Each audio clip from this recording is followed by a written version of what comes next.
आजारपण आलं की आपण डॉक्टरांकडे जातो, औषध घेतो, तपासण्या करतो. हे सर्व आवश्यकच आहे. पण एक प्रश्न विचारू का? औषधं शरीरावर काम करतात, पण तुमचे विचार कशावर काम करतात? कारण अनेकदा शरीरापेक्षा मन जास्त आजारी पडलेलं असतं. तुम्ही कधी लक्ष दिलं आहे का?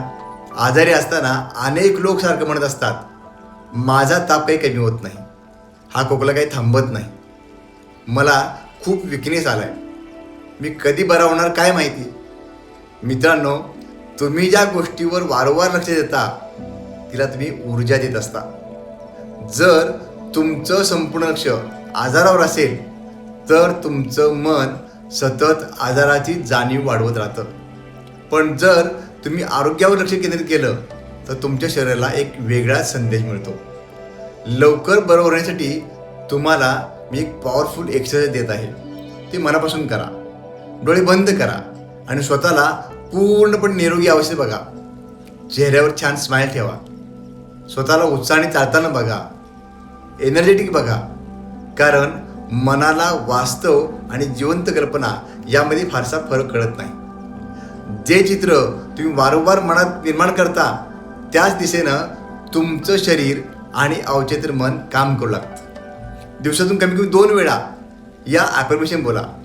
परमेश्वराच्या कृपेने दिवसेंदिवस मी अधिक आरोग्यदायी, अधिक मजबूत, अधिक ऊर्जावान होत आहे.